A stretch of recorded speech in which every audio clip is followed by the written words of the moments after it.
This is Christopher, your South Florida yacht expert. And today we're talking about inlets, those channels that go from inland water to the ocean. Specifically the inlets here in Southeast Florida, ranging from northern Palm Beach County to Key Biscayne. We're also going to cover some key safety techniques and the best way to navigate inlets that apply to pretty much any inlet in the United States. South. And the northernmost inlet we're covering today is Jupiter Inlet. And Jupiter Inlet was my home inlet for many years. It is beautiful, but to be clear, it is considered unnavigable by the United States Coast Guard. And I have many stories about going out Jupiter Inlet in the morning, calm as can be, and returning to a washing machine with crazy standing waves. So all that water going out, that swell coming in, creates a giant wave that is not moving. It is standing in position. So you have to get your boat up and over this giant swell, 8 to 10 feet sometimes, while not burying your bow as you go over that stationary wave on the downside. There are many reasons why Jupiter Inlet is considered unnavigable by the United States Coast Guard is there is constantly moving shoals on the outside of the inlet, on the ocean side.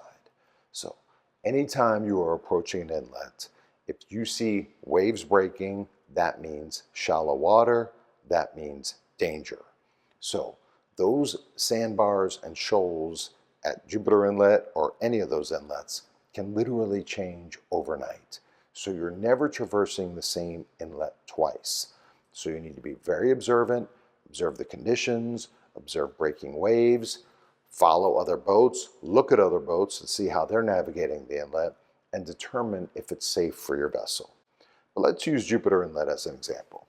You left in the morning, it was nice and calm, you're returning at the end of the day, and now you have a big incoming swell against a strong outgoing tide, creating that big standing wave in the middle of the inlet, and you have shoals all around the entrance.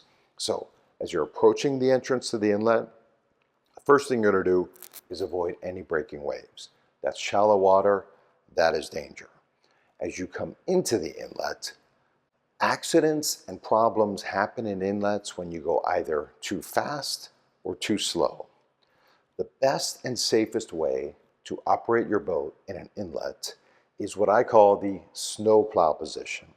So all of you are familiar with, in a powerboat, as you're getting up on plane, before you get on plane, that boat is riding bow high and creating a big, huge wake behind it.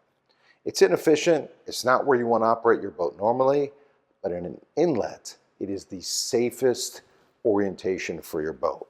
You want your boat dug in, creating a huge wake with the bow towards the sky, because now waves can't come over the bow.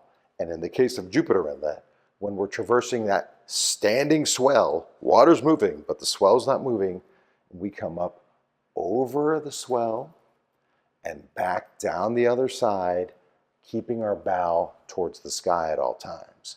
If we blast over that swell, when we come down the other side, the bow of our boat is going underwater and we are in serious, serious trouble.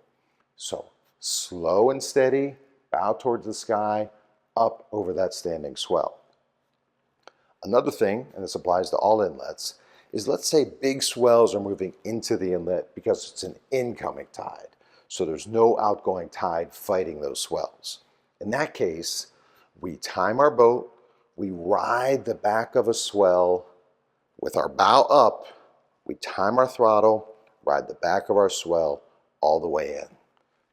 Heading south in Palm Beach County, as we go from Jupiter Inlet, the next inlet going south is the Palm Beach Inlet, which separates Singer Island and Palm Beach. Now, Palm Beach Inlet is a very safe inlet.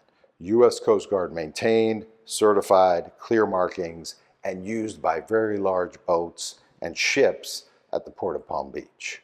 Hard to get in trouble at Palm Beach Inlet. That is a great option. Be safe, be alert, make sure your passengers are in the safe positions on your boat, but it's hard to get in trouble in that inlet. because it's deep, wide, so you don't get those big swells, you don't get that washing machine effect in Palm Beach Inlet. Whenever possible, use a U.S. Coast Guard inlet like Palm Beach Inlet.